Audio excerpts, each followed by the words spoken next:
Assalamualaikum warahmatullahi wabarakatuh. Kita ketemu lagi di channel Dosen Kece, di mana di sini kita akan membahas hal-hal yang terkait dengan ekonomi pada umumnya ataupun yang terkhusus pada bidang kajian ekonomi terkait.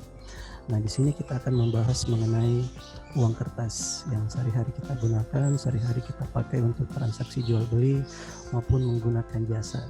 Nah, semuanya pasti menggunakan uang kertas. Lantas pernah nggak kita bertanya siapa yang memiliki kuasa penuh atas uang fiat atau uang kertas ini? Nah, uang fiat nanti kita jelaskan lebih detail kenapa bisa disebut sebagai uang fiat. Nah, pada dasarnya hidup kita ini mau tidak mau pasti kita dedikasikan untuk yang namanya uang. Karena dengan uang tersebut kita bisa dapat memenuhi kebutuhan pokok kita, misalnya untuk makan, beli baju, kemudian untuk kendaraan dan makan sehari-hari. Namun apabila terjadi dengan suatu kesalahan dalam sistem tersebut atau sistem keuangan, bisa jadi kita mengatakan bahwa itu merupakan kegagalan sistem kapitalis, karena pada dasarnya apa yang dianut di kebanyakan negara adalah sistem ekonomi kapitalis. Maupun kita bisa mengatakan bahwa ini merupakan kegagalan pemerintah dalam mengelola sistem keuangan itu sendiri. Bisa jadi karena inflasi, perubahan nilai mata uang sehingga daya beli masyarakat berkurang, sehingga memenuhi kebutuhan hidup menjadi lebih sulit, kemudian menjadikan banyak pekerja tidak lagi bekerja di perusahaannya, dipecat dari perusahaannya sehingga tidak memiliki lapangan pekerjaan. Nah, memulai dari pembahasan uang kertas ini, saya ingin mengutip dari Henry Ford yang mengatakan bahwa cukup bagus masyarakat tidak mengerti dan memahami sistem perbankan dan sistem moneter kita. Kita dalam artian ini di beberapa negara yang menggunakan sistem perbankan dan sistem moneter atau menggunakan uang kertas dalam transaksinya. Namun apabila jika mereka mengetahui, maka akan terjadi revolusi besok pagi. Nah, kenapa bisa demikian? Seakan-akan apa yang quote dari Henry Ford ini mengatakan bahwa sistem perbankan dan sistem moneter sebenarnya tidak bagus atau tidak memberikan dampak positif, atau bisa jadi memberikan banyak hal negatif terhadap kehidupan manusia yang negaranya menganut sistem tersebut. Lantas siapa yang mengontrol uang kita? Nah, bisa jadi bukan kita yang mengendalikan uang tersebut, bukan juga saya yang mengendalikannya, bukan pula tempat Anda bekerja yang mengendalikan uang tersebut maupun perusahaan tempat Anda bekerja. Namun siapa yang melakukannya dan dari mana asalnya? Dari sini kita bisa ambil hipotesis pertama atau hipotesa pertama bahwasanya uang itu tidak berasal dari pemerintah. Nah, cerita ini dimulai di tahun 1964 pada saat kegagalan Inggris dalam perang, di mana pada saat itu Inggris kehabisan harta rampasan perangnya maupun harta simpanannya untuk mendanai sarana politik mereka maupun untuk berperang dengan lawan-lawan lainnya. Dalam artian ini Inggris kehabisan harta dan ingin mencari solusi atas permasalahan tersebut. Harta di sini kebanyakan emas dan barang-barang berharga lainnya. Pada saat itu belum dikenal yang namanya uang kertas. Kemudian pada saat itu William Paterson, bankir dari Skotlandia, memprakarsai bahwa bank swasta itu bisa mengeluarkan uang untuk menjadi solusi. Maka didirikanlah bank, ya, Bank of England sebagai bank sentral itu di Inggris untuk pertama kalinya. Namun ada satu bank, saya lupa apa namanya, ada di buku mengenai membongkar sihir negara, itu karya Bapak Zain Saidi, mengenai asal mula dari Bank of England ini. Sebelumnya ada satu bank yang dimiliki oleh pengusaha Yahudi. Nah, Bank of England ini sebagai bank sentral, di mana bank sentral itu memiliki pengaruh yang lebih dari hukum, kemudian lebih dari pemerintah, bahkan dari sistem politik itu sendiri. Nah, ketika memasuki abad ke-20, keinginan sekelompok bankir ini ingin membuat bank sentral di Amerika Serikat. Nah, kenapa harus Amerika Serikat? Nanti di sini kita akan melihat satu pusat pengelola daripada uang kertas itu sendiri. Nah, dari usaha ini maka lahirlah sistem Federal Reserve. Kepada masyarakat mereka menjelaskan tujuannya adalah untuk menstabilkan sistem ekonomi. Nah, di saat sebelumnya telah ada Wall Street Bank yang memiliki sistem yang sama dengan menciptakan sesuatu dari ketiadaan. Nah, uang itu sesuatu yang diciptakan dari ketiadaan. Dari kertas kemudian diberi nilai atau dibubuhi nilai pada kertas tersebut sehingga ada nilainya dan diakui secara hukum. Hingga masyarakat banyak yang tidak setuju dengan adanya bank sentral karena membawa dampak-dampak negatif. Bisa dikatakan kemanapun bank sentral singgah maka akan ada ketimpangan ekonomi.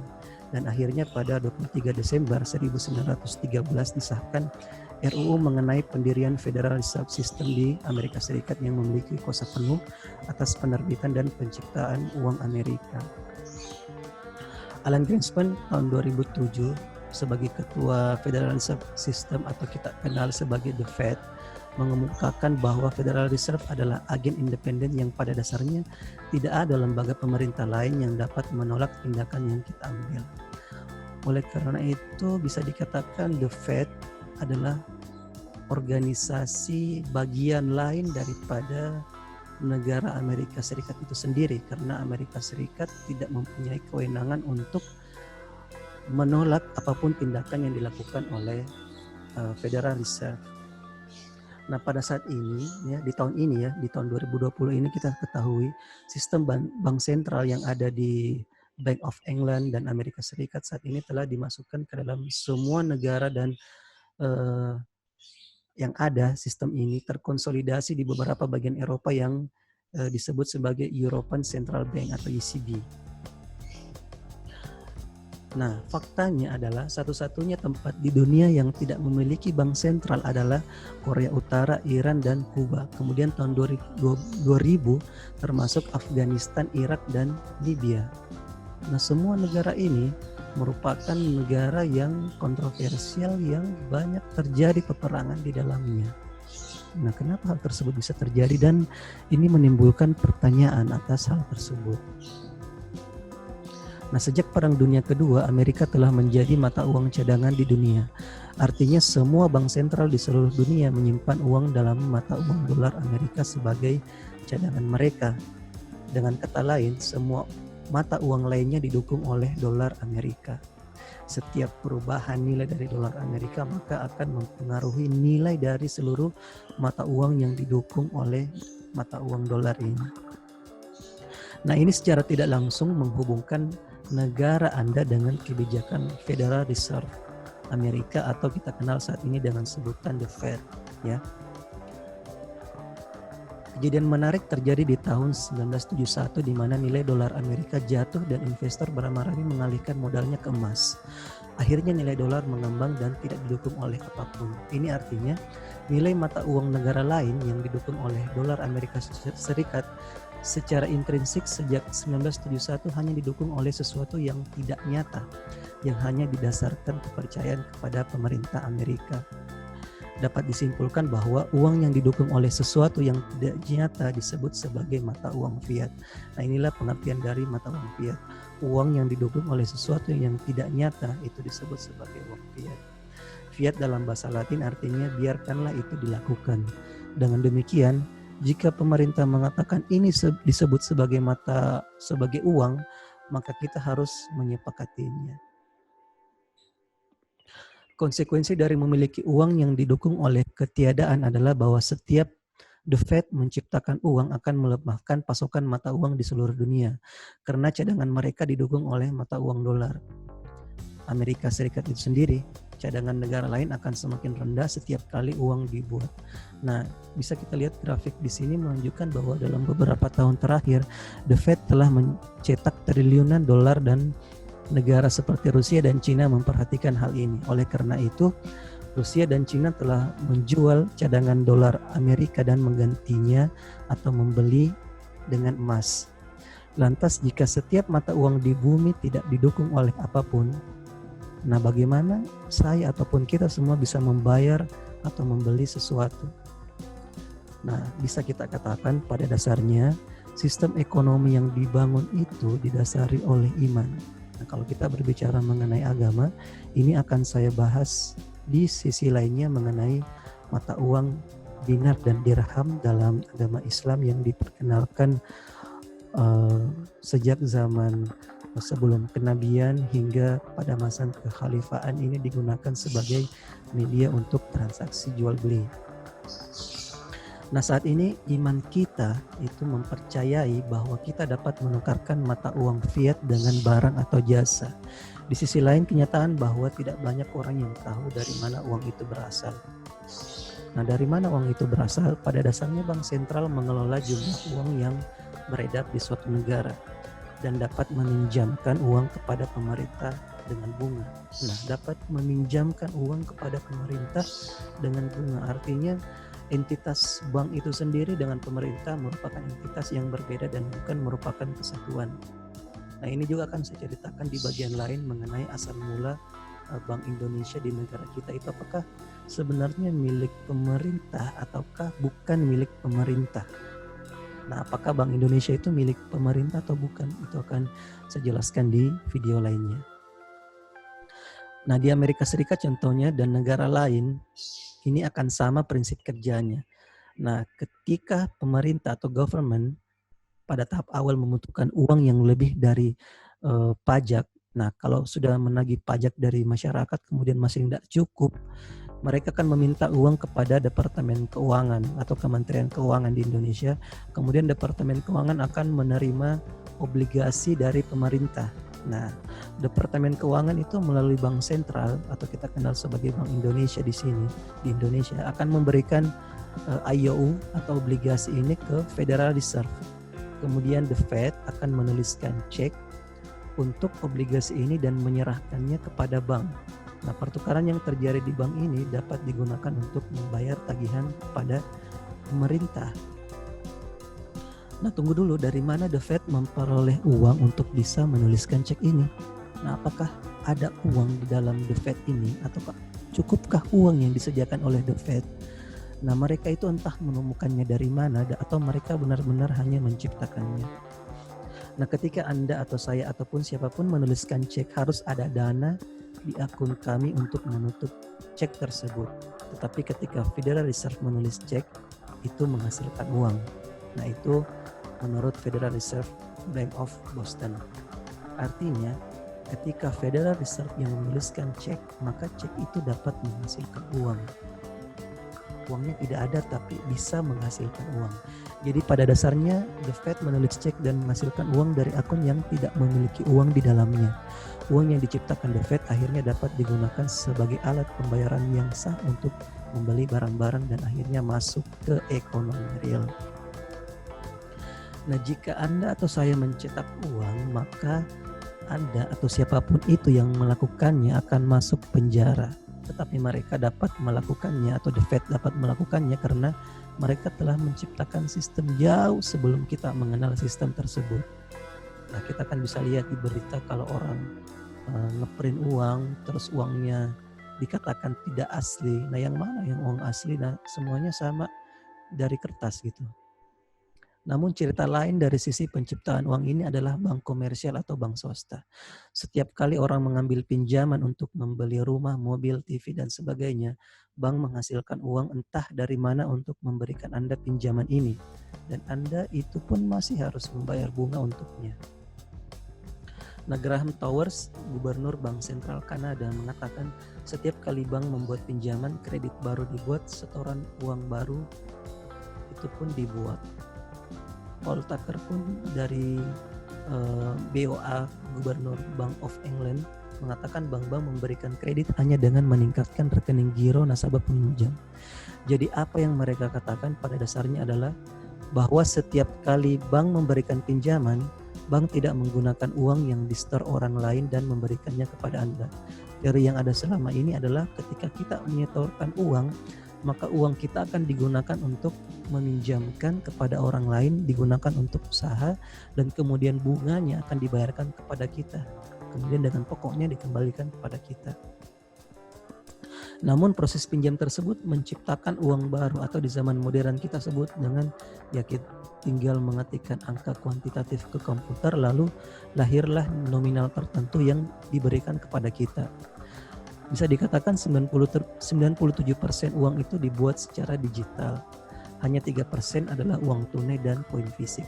Hal yang lebih mencengangkan adalah bank komersial bisa memberikan pinjaman 10 kali lebih banyak daripada yang mereka miliki dalam cadangan yang disebut sebagai pinjaman cadangan fraksional. Nah, lantas siapa di balik semua sistem ini? Di Amerika Serikat sendiri adalah bagian dari sistem Federal Reserve yang dirancang pada tahun 1913. Dan ini adalah sistem yang sama digunakan di seluruh dunia. Namun, kenapa kita harus peduli akan hal ini? Nah, ada banyak konsekuensi di sini. Ketika lebih banyak uang diciptakan dan sisa uang yang beredar bernilai sedikit seiring dengan berlalunya waktu. Inilah yang kita kenal sebagai inflasi. Di satu sisi inflasi pada dasarnya adalah pajak yang kita bayar untuk penipuan pencetakan uang yang tidak ada nilainya ini. Nah, dulu kita bisa beli motor mungkin harganya cuma 100 ribuan ataupun 500 ribu. Itu pun di tahun 70 dan 80-an di Indonesia. Namun sekarang harganya sudah gila-gilaan. Sudah hampir menyentuh angka 50 juta. Dari 500 ribu jadi 50 juta. Nah, tahun 1950 sendiri biaya untuk memiliki rumah itu $7.000 dan mobil $2.000. Jelas ini tak sama lagi hari ini. Segala sesuatu akan semakin mahal jika sistem ini ada. Apa yang dilakukan oleh bank sentral dan bank komersial hanya menciptakan uang dari ketiadaan dan akhirnya prosedur tersebut menciptakan sesuatu yang disebut sebagai hutang. Nah, ketika kita mengambil hutang di bank, maka itu akan dicatat sebagai aset di bank sebagai bentuk negatif. Dengan kata lain, di bawah sistem ini, hutang sebenarnya adalah uang. Mariner Eccles 1941, gubernur dari The Fed, mengatakan bahwa jika tidak ada utang dalam sistem kita, maka tidak akan ada uang. JP Morgan 1912 juga mengatakan emas adalah uang dan segala sesuatu itu adalah hutang. Jadi ketika kita ada dalam sistem ini, maka kita akan terikat dalam sistem yang disebut sebagai hutang. Nah, contoh kasus ketika economic bubble tahun 2000, Ketua Federal Reserve Alan Greenspan memangkas suku bunga menjadi 1%. Nah, ketika hal itu terjadi, ketika suku bunga rendah menjadi 1%, dengan kata lain orang akan merasa lebih kaya karena harga rumah akan semakin naik pada saat itu. Beli dengan harga murah namun kelamaan semakin naik harganya. Inilah salah satu teori dari Greenspan dalam menciptakan sesuatu yang disebut sebagai kekayaan. Nah, namun hal tersebut membuat orang lebih banyak melakukan utang, justru itu lebih banyak melakukan utang dan hasilnya adalah bubble real estate tahun 2008. Di sisi lain atau kasus lainnya terjadi di Jepang, bank sentral itu banyak membeli saham pada 2016 sehingga mereka memiliki perusahaan dengan uang yang mereka buat dari nol. Artinya kepemilikan setiap perusahaan ataupun BUMN yang ada di Jepang sepenuhnya dimiliki oleh bank sentral yang entitasnya sendiri itu berbeda dengan negara. Intinya bank sentral yang mengendalikan ekonomi kita dan sistem perbankan sentral beserta bank komersial bersama mengendalikan semua uang kita. Namun perbedaannya, bank sentral itu dapat menghasilkan uang sesuka hati sementara bank komersial membutuhkan pinjaman untuk menghasilkan uang. James Garfield tahun 1881, Presiden Amerika Serikat, mengatakan bahwa siapapun yang mengendalikan volume uang di negara manapun adalah penguasa mutlak semua industri perdagangan di seluruh dunia. Dan ketika Anda menyadari bahwa seluruh sistem sangat mudah dikendalikan dengan satu atau cara lain oleh beberapa orang kuat di puncak, Anda tidak perlu diberitahu bagaimana periode inflasi dan depresi berasal. Dan itu niscaya akan pasti terjadi. Nah, kasus di sini adalah James Garfield itu dibunuh di tahun 1881. Benjamin Franklin dalam autobiografinya mengatakan bahwa alasan utama perang kemerdekaan Amerika adalah pertarungan siapa yang sebenarnya mengendalikan dan mengeluarkan uang koloni baru. Sedangkan Milton Friedman ekonom pemenang hadiah Nobel mengatakan Federal Reserve akan menyebabkan depresi hebat dengan mengontrak jumlah mata uang yang beredar sebesar sepertiga dari 1929 hingga 1933. Abraham Lincoln sendiri, Presiden Amerika Serikat 1847 sampai 49, mengatakan bahwa pemerintah harus membuat, menerbitkan, dan mengedarkan semua mata uang dan kredit yang dibutuhkan untuk memuaskan daya beli pemerintah dan daya beli masyarakat konsumen. Artinya untuk kesejahteraan masyarakat dan kesejahteraan pemerintahan. Nah, dengan penerapan prinsip-prinsip ini, para wajib pajak akan diselamatkan dari bunga yang sangat besar, dari utang yang sangat besar. Uang pada akhirnya bisa menjadi pelayan kemanusiaan. Dalam artian bisa menjadi atau mensejahterakan setiap umat manusia. Nah, sebenarnya bank sentral akan menjadi baik apabila kepemilikannya bukan pribadi atau swasta, melainkan milik pemerintah. Pemerintah harus dapat mengeluarkan uang sendiri untuk kepentingan rakyat dan tidak harus membayar pajak atau bunga. Nah, Abraham Lincoln sendiri akhirnya mengeluarkan mata uang pemerintahan sendiri pada saat itu yang disebut sebagai greenback. Dan pada akhirnya setelah itu bukan maksud untuk menghubungkannya, namun apakah mungkin banyak yang meninggal akibat ada kaitannya dengan hal ini. Setelah mata uang greenback diberlakukan, terjadi pembunuhan kepada Presiden Abraham Lincoln. Bisa jadi juga terkait dengan John F. Kennedy, Presiden Amerika Serikat lainnya yang ada kaitannya dengan Soekarno yang sempat menolak sistem dari sistem yang ada yang kita bahas dari awal tadi. Dan itu akan saya bahas di bagian lainnya dalam sejarah pendirian Bank Indonesia dan apa sebenarnya bank sentral kita atau bank negara Indonesia itu sendiri, bank apa sebenarnya. Bisa jadi itu ada kaitannya dengan ini semua. Soekarno sendiri dilakukan pengasingan oleh pemerintahan Hindia Belanda setelah Presiden Soekarno menolak kebijakan yang sama yang dilakukan oleh Presiden Abraham Lincoln ini. Nah, dari semua revolusi yang terjadi semuanya tentang uang, ya. Semua tentang uang. Dan itu semuanya akan berkaitan satu dengan yang lainnya. Nah, dari sini kita bisa memahami bagaimana sebenarnya uang itu bekerja. Bagaimana uang itu mempengaruhi sistem perekonomian suatu negara. Dan semoga ini membuka pemikiran baru kita mengenai sistem ekonomi yang kita pahami saat ini. Nah, sekian dari saya dan kita akan ketemu di video lainnya. Assalamualaikum warahmatullahi wabarakatuh.